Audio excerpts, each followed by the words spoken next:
Blue Streak at Conneaut Lake Park, a roller coaster that has a special place in the Insane Coaster Junkie community, and now it's over. Hello Bread fans, this is Jay of Insane Coaster Junkie. As of January 2022, it is heartbreaking for me to announce that Blue Streak at Conneaut Lake Park will no longer be operating. After the park struggled for the 2021 season and the coaster sat standing but not operating for the entire season, and one unfortunate tragedy later, this coaster is no more. How did this coaster come to an untimely end? What are my personal thoughts? And finally, answer the question of any future it has. All of this and more will be discussed in today's video. Sit back and get some tissues, because this is quite the emotional ride. So what exactly happened to the coaster?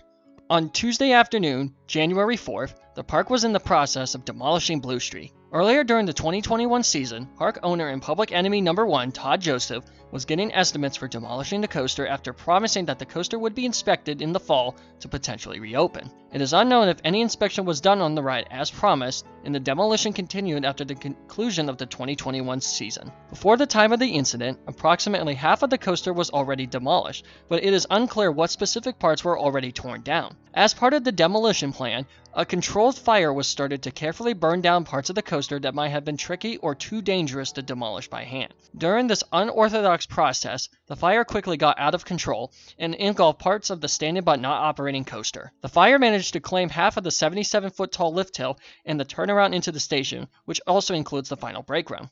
Additionally, the station, main tunnel, and entrance were also heavily damaged, so it is uncertain if the Veto and National Amusement Device trains were damaged and or destroyed in this incident. According to reports, no one was injured as a result of this incident, but the damage is extensive, and it is unknown what is the cause of this or cause.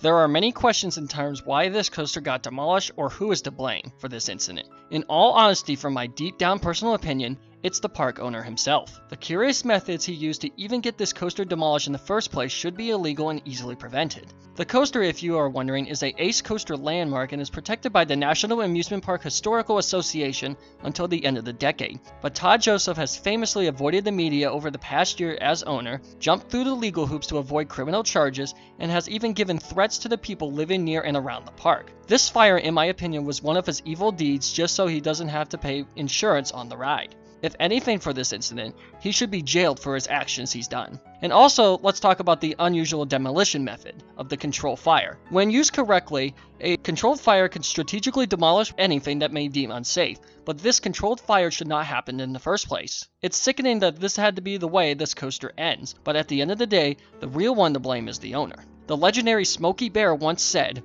"Only you can prevent wildfires," and this fire did not make him happy in the slightest. In terms of my thoughts, I am devastated. This could have easily been prevented if the coaster was inspected like the owner promised last season. This is just another salt in the wound and a victim of the domino effect. When one falls, everything follows suit. I have asked some of my fans about their thoughts of the coaster's demise, and here are some of the testimonies I would like to share. Specs the Animator writes, "That was planned to get rid of that thing without having to pay money." Emily Smith wrote, "I saw that on Facebook and that just made me feel a million times worse." Alex McGrogan, Vice President of Insane Coaster Junkie, told me, "Disgraceful, disgusting, despicable." And while scavenging the internet, most of the reception of this incident has been mostly negative with a pinch of that same anger. This coaster was a special place in my heart and was my first coaster outside Waldameer, and this will be truly definitely missed. In conclusion, this incident was not a great way to start the 2022 coaster season. To summarize my general thoughts of the coaster in case you are wondering, this was a coaster that was sketchy but fun.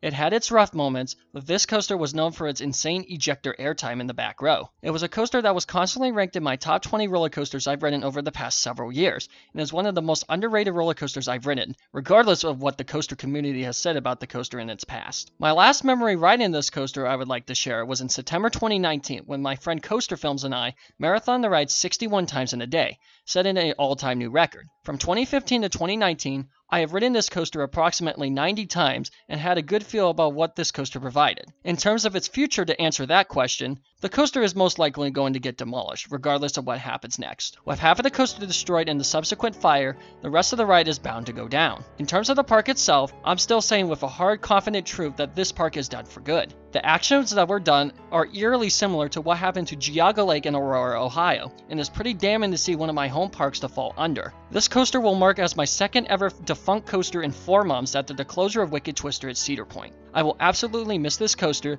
and will be known as one of the underrated gems in the coaster community. Thank you, Todd Joseph, for ruining people's dreams, including mine. Godspeed, Blue Streak. You're finally home.